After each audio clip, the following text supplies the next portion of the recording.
So we've done Umphrey's McGee in the past. We did a song called Jajunk. It was one of our first reactions, an early reaction. And I love the band. I think they're great, great musicians. I believe you liked Jajunk when we reacted to it a while back. What guy doesn't like his Jajunk, if you know what I mean? Exactly. I do remember liking, and they're good musicians. I don't remember how much I liked the song, which may be telling that I don't remember it all, but well, it was a while back. Reaction. Yeah, exactly. And we did get a lot of response from Umphrey's fans and our viewers who want us to react to a live Umphrey's McGee. And, I think that's a great suggestion. That's the because experience that you get with those bands. Exactly. They're a jam band, and you really experience them when you watch them live. The recorded stuff is great, but I think Umphrey's McGee definitely deserves a live video reaction. So what we're going to do today is a song called Bridgeless. This is live in 2014. I believe it's from the Similar Skin album. Similar to whom? Similar Skin to whom? I think the concept of the album is that we all are people, so we all have similar skin. Okay, so it's one of those things. Exactly. I'm into the jam band thing. I just want to, put this out there that I'm into the jam band thing because as a musician, I'm into jamming, and I'm into the, I've said it, live performances, always lend themselves to improv and to wailing and going off and expressing yourself. Totally. But I will say, and yes, I'll infuriate a little of the jam band crowd, although I'm a fan, always have been. I'm looking for substance. Sometimes they're a little bit easy to please. Mm-hmm. And as a musician, that it's just this sort of, easy chord progression that there's all kinds of fun stuff going on in percussion. But I need a little bit more than that because, this really has to sort of cut through. So again, not only the good musicianship, whether they get funky or have that groove, but whether there's really anything there that I might be remembering down the road. Meat on the bones. Yeah. So a little, maybe more than Jajunk, so I would still remember it to this day. Well, this one does have some lyrics, so it's a little different. It's I believe it has substance, but we'll see. It's personal preference. I mean, I know a lot of people. Let's see if it does for me, what it does for you. Yeah. All right. Game, right. So let's check out Umphrey's McGee, Bridgeless, live in 2014.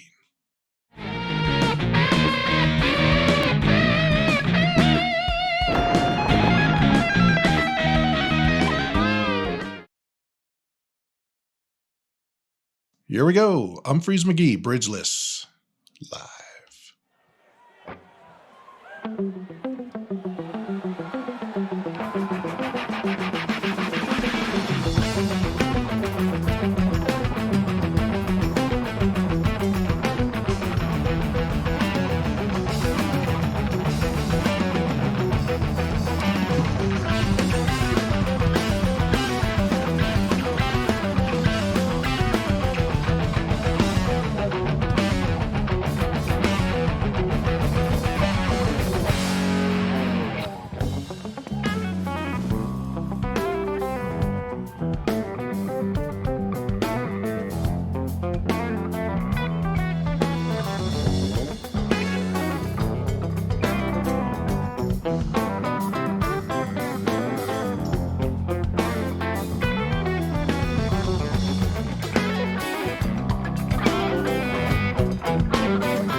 Okay, what's funny here?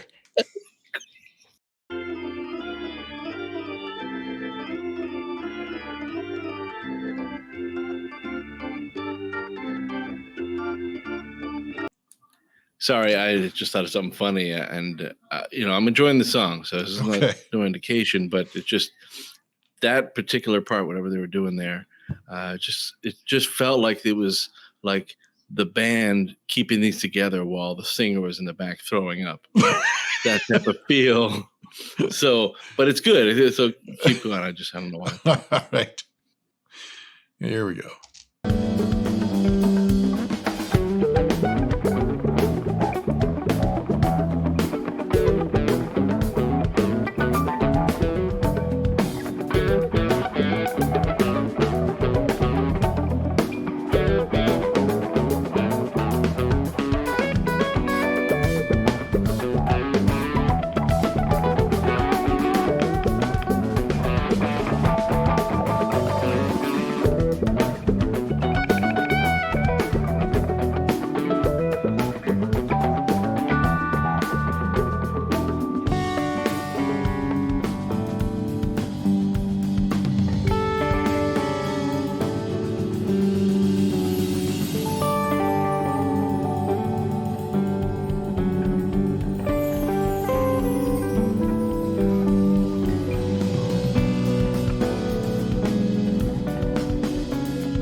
Well, this goes on. This is actually a 30-minute video, and they do at the very end of this video go back to a little bit of the Bridgeless stuff. But I figured we'd stop there because this gets to be a very long. We don't want a 2-hour video here.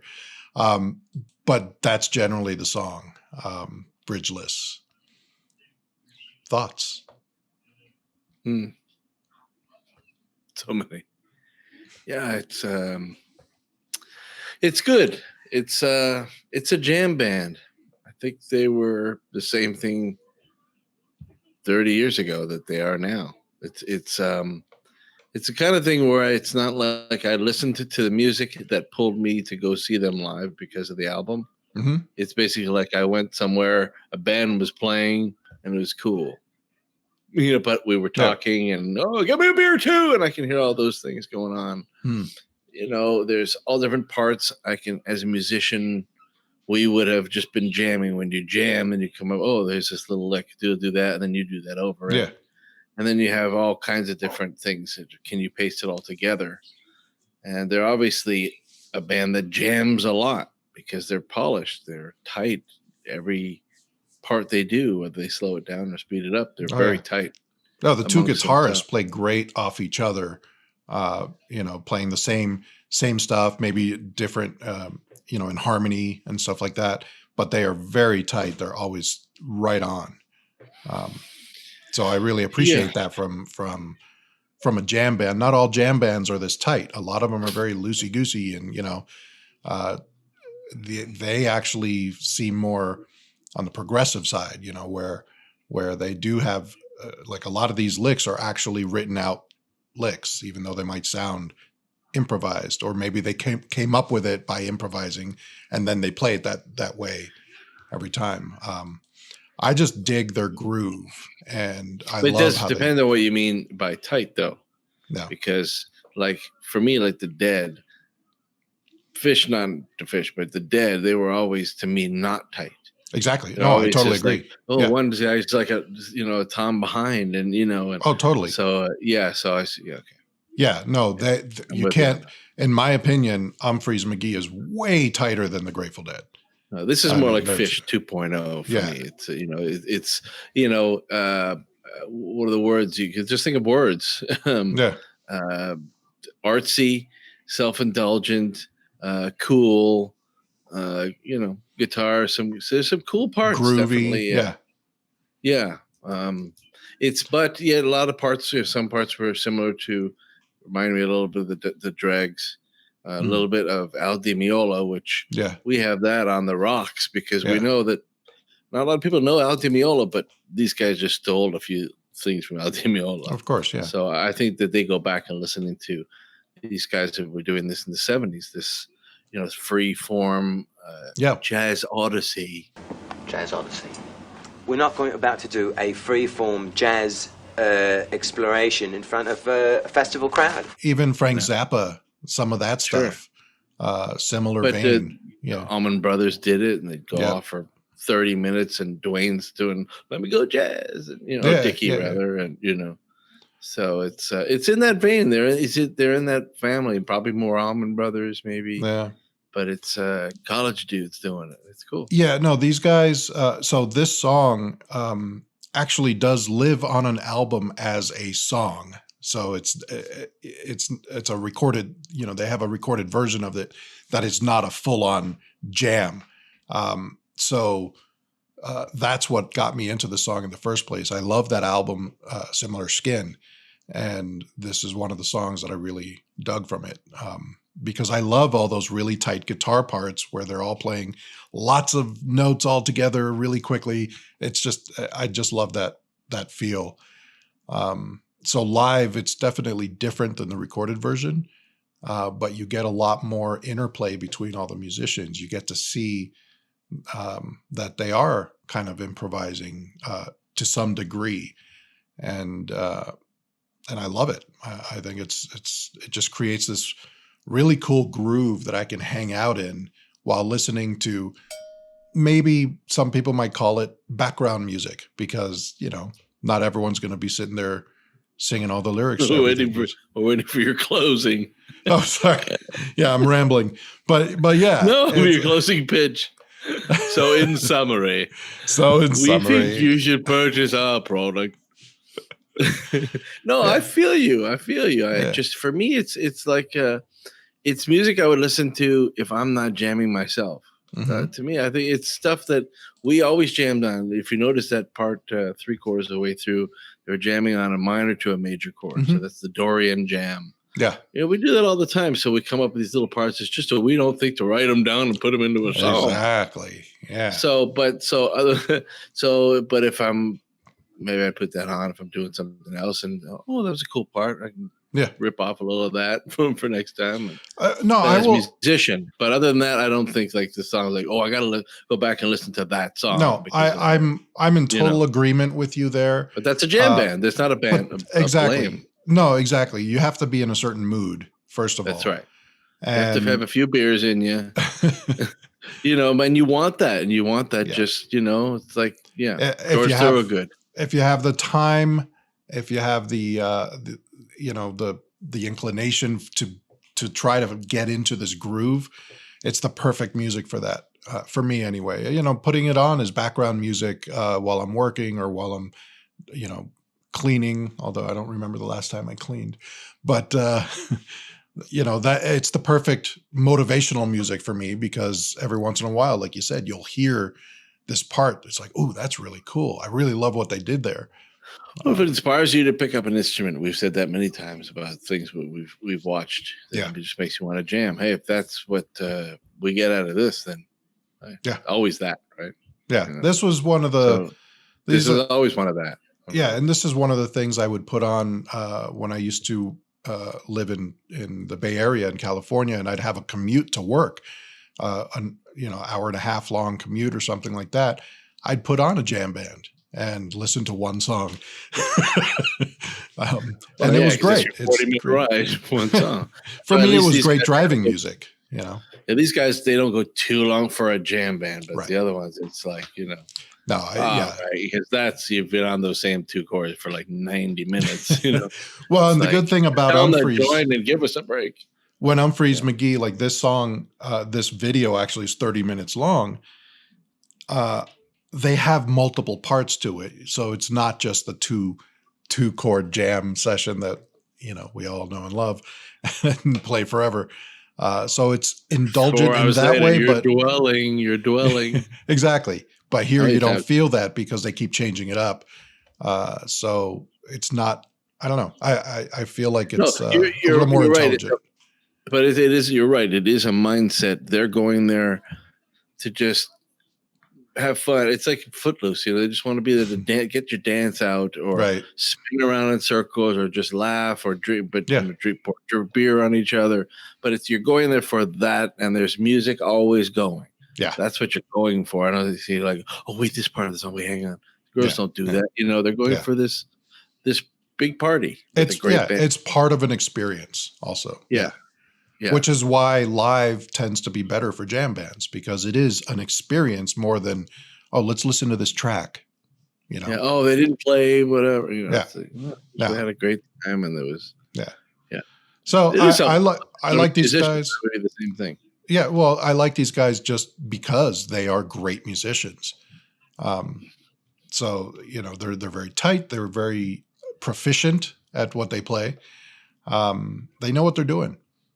So I like that, and I'm not a fan of every single one of their songs, but when I'm in that mood, that one of their just suits me.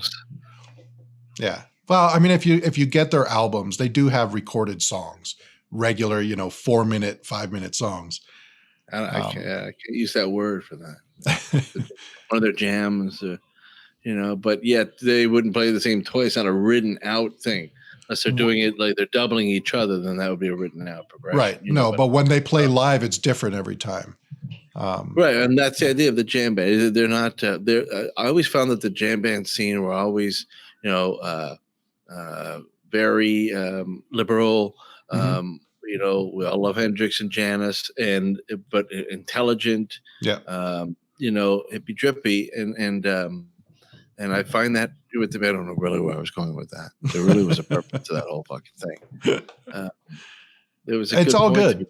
The point is, it's all good, and it's definitely a mood that you need to be in to fully appreciate it.